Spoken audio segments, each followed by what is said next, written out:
everyone, and welcome back to my channel. Today I will be doing a movie review on Gemini Man starring Will Smith, Clive Owens, Mary Elizabeth Winstead, and also Benedict Wong. And this movie was directed by Ang Lee, the same Ang Lee who also directed Crouching Tiger, Hidden Dragon.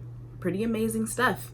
This story is based on Henry Brogan, a 51-year-old assassin who plans on quitting after completing his 72nd job, but things don't go as planned as he becomes a target by a younger clone of himself. This movie was a really good movie. There were a few things of concern. However, I feel like in the grand scheme of things, it was actually really, really dope. I will say that the shots that they had of Georgia and the other shots that they had of Cuba was very fascinating. I love what they did with the color scheme. I'm a color scheme person because it always sets the tone for a movie, especially an opening scene. The colors that they used for Georgia were very neutral, besides the green grass, of course.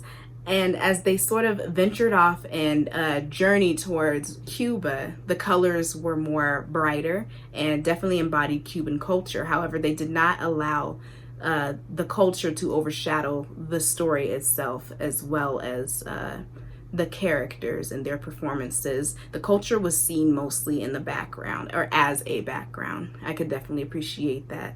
And this film, what made it so unique was that it was filmed in 120 frames per second when normally it's 24. So that's fascinating. Allowed you to focus more as an audience member, and the shots were very intimate with the action sequences. And even when there weren't action sequences, it was very appealing.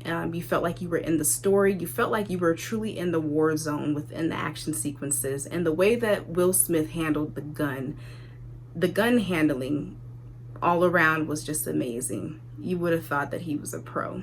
Maybe he is a pro. I don't know.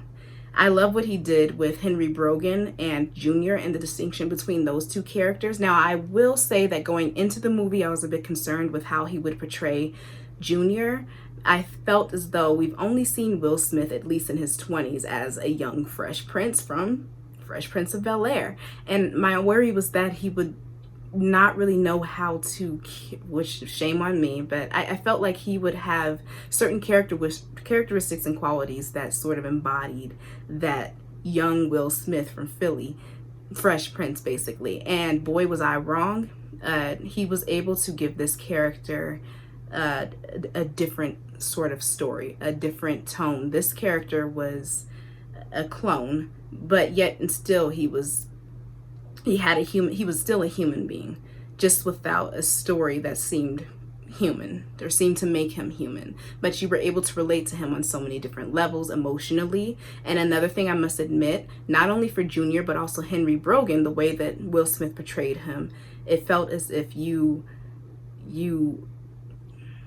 yourself were encouraging him to be more human than he was as a machine within the movie. He was used as a weapon within the movie. And I won't reveal too much because this is not like a spoiler movie review. But I could definitely appreciate how Will Smith portrayed those two characters, and it was very convincing. Now, the de-aging technology in this film was amazing. It's nothing new. We've seen it before with Captain America, and also Captain Marvel, Sam Jackson's character as well.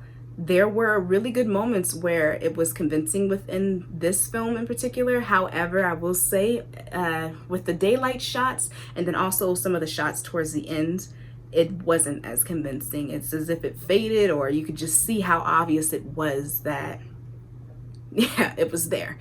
And so it just kind of fell through at some moments, but there were other moments where it was really, really good and really convincing. One thing that I also liked was the little toucan that they had in that they had sitting next to the Baron, aka Benedict Wong. I felt as though that definitely fit the tone of where they were environmentally in Cuba, and also it would seem like Baron would have a toucan based on his personality and his fun felt nature. And it was really good. The action sequences were nice. You felt like you were really in there with him, especially with the opening scene. You felt as though you too were sitting there with your gun waiting to hit your target. amazing. I mean, I thought, so much so that I thought I was going to win an Oscar for my reactions to the film, or at least thinking I was in the film with him, because that's what it gave me. And I love films that continue to pull you in. And you know, it's been a while since I've seen an action film like that, to where I felt like I was in the war zone with the character, or even as a character. So from the sound of the guns, and the sounds of every hit, every push that was happening within the action sequence was amazing. It was very loud, but you were in there. You were in there experiencing the same thing that Will Smith's character was experiencing. That I can definitely, I love. One thing I didn't too much care for was the plot. I walked out of the movie thinking, oh yeah, it's a great movie, which it still is in my opinion. However, the action sequences tended to overshine the plot. And so I didn't really think too much about the plot, because I was just too much into the action, or at least looking forward to the anticipated action. So that's not really a good thing. The writing for this film could have been a little bit better. When I did my own research as far as, you know, the writers involved with Gemini Man, what I found was that there were 3 writers in particular, one from Game of Thrones, the other from Turbo, and then also, I want to say, oh, and Shattered Glass.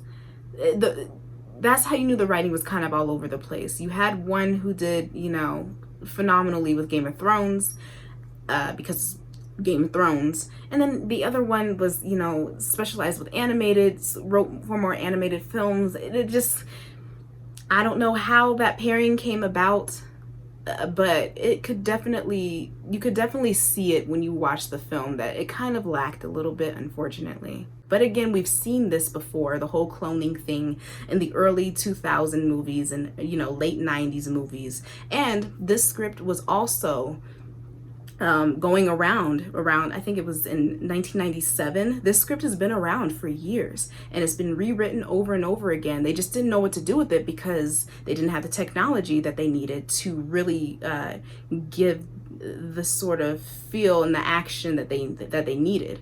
And so now that it's 2019, I mean, what better way to release the film now, or at least try something now with it? And I feel like they nailed it as far as the technology. Again, there were a few things that fell through the cracks as far as CGI, but overall, the technology within this movie and even the de-aging that they used for this was very far advanced. And I feel like it opens doors to future action films as far as what we need to expect from action films. This movie nailed it. As far as the technology, and yeah, I'm so for it. Definitely reminded me of John Wick in a way, as far as the fight choreography. Didn't have too much of gun fu, but there was really good gun handling. I can appreciate that. This was a good film. I would definitely recommend seeing it. Probably not for the plot or the story too much, unless you're into that sort of thing, but we have seen that before. But I would definitely see it because of the technology, the advanced shots, the color scheme, and Will Smith's performance. It was just amazing and very convincing. There were things that fell through, but you know, trial and error. You have to try different things in movies, and I feel like Ang Lee wasn't afraid to do that. And I think he upped the ante as far as what we need to expect from future action films. The movie also has some amazing twists towards the third act. If you like twists, it sort of gave sort of that comic book feel, and also throughout the whole movie, it felt like you were playing a video game, and I loved that. This is how great the technology was for this movie, and I'm wondering why we haven't really seen much of that in action movies. So for those of you who have seen it, what did you think? What did you think of Will Smith's portrayal as Junior? And what did you think about the technology? The action sequences were amazing. I felt like I wanted to punch someone just to hear the sound of it. Tell me what you think, comment down below, and I will be exiting stage left, and I will see you in the next movie review. Bye.